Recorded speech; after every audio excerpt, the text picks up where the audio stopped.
જે દર્શકો, તો સમગ્ર દ્વારકા જ્યારે અયોધ્યા રામભૂમિની ઉજવણી કરી રહ્યું છે, આજ રોજ દ્વારકાથી શરૂઆત થઈ ગઈ છે. આપણી સાથે ખાસ મુલાકાતે દ્વારકા સ્વામિનારાયણ કેપી સ્વામી આપણી સાથે છે. સ્વામીજી, અયોધ્યા રામ મંદિરની સ્થાપના સર્વ સનાતન ધર્મનું એક સપનું હતું. અંદાજિત 500 વર્ષથી સમગ્ર દેશ, સમગ્ર સનાતન ધર્મી રાહ જોતું હતું.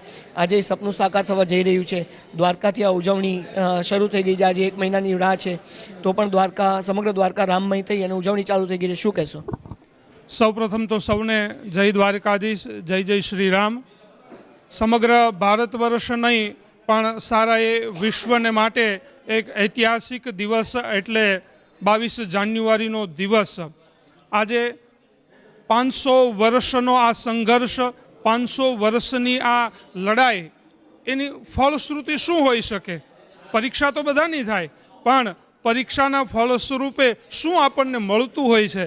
તો એ મર્યાદા પુરુષોત્તમ રામચંદ્રજી ભગવાનની આપણને સૌને પ્રાપ્તિ થઈ રહી છે. અયોધ્યાની અંદર 22 જાન્યુઆરીએ જ્યારે નવનિર્માણ પામેલા મંદિરની અંદર રામચંદ્રજી ભગવાન બિરાજમાન થશે, ત્યારે સારા એ ભારત વર્ષની અંદર રામ રાજ્યનો પ્રારંભ થશે.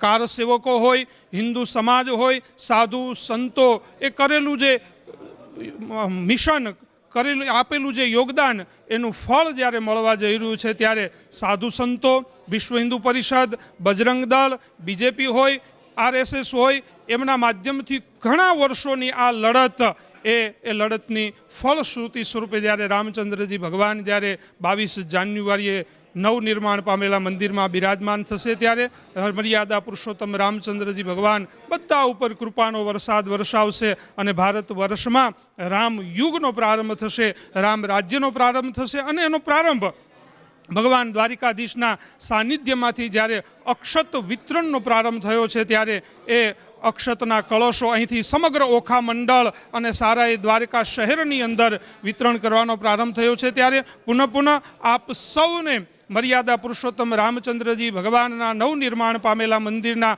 મૂર્તિ પ્રાણ પ્રતિષ્ઠા મહોત્સવની ખૂબ ખૂબ શુભકામનાઓ સાથે મારા ગુરુ સદગુરુવર્ય કોઠારી સ્વામી ગોવિંદ પ્રસાદ દાસજી સ્વામી, એમના વતી પણ આપ સૌ નગરવાસીઓને, સારા એ ઓખા મંડળને ખૂબ ખૂબ શુભકામના. ચાલો આપણે સૌ શ્રદ્ધા અને વિશ્વાસની સાથે જઈએ અયોધ્યા. જય જય શ્રી રામ, જય દ્વારિકાધીશ, જય સ્વામિનારાયણ. જય દ્વારકાધીશ, જય શ્રી રામ સૌને. જય દ્વારકાધીશ. દર્શકો, જ્યારે સમગ્ર દેશ અંદાજિત 500 વર્ષથી જે ક્ષણની રાહ જોઈ રહ્યા હતા, એ ક્ષણ આવી ચૂક્યો છે. અંદાજિત 1 જ મહિનો બાકી છે શ્રી રામ જન્મભૂમિમાં, અયોધ્યામાં રામ ભગવાનનું ભવ્ય મંદિર જે નિર્માણ થઈ રહ્યું છે, એના ઇનોગ્રેશન માટે, એના ભક્તો માટે, અર્પણ માટે.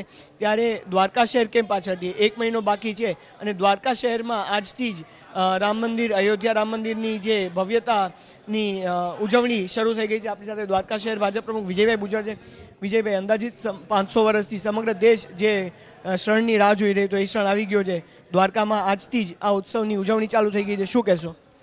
શિવ જેની ભારત દેશની પણ સમગ્ર દુનિયા એની ભવ્ય આતુરતાથી રાહ જોઈ રહી હતી, તે ભવ્ય રામ મંદિરનું પ્રાણ પ્રતિષ્ઠા મહોત્સવ આગામી પોષ સુદ 12 વિક્રમ સંવત 2080 સોમવારના રોજ જાન્યુઆરી 2024ના શુભ દિને પ્રભુ શ્રી રામનું બાળ સ્વરૂપનું નૂતન રીતે શ્રી રામ જન્મભૂમિ ઉપર ભવ્ય મંદિરનું પ્રાણ પ્રતિષ્ઠા મહોત્સવ થઈ રહ્યો છે. ત્યારે દેશમાં અલગ અલગ જગ્યાએ, દરેક જગ્યાએ અલગ અલગ કાર્યક્રમ કરવામાં આવશે.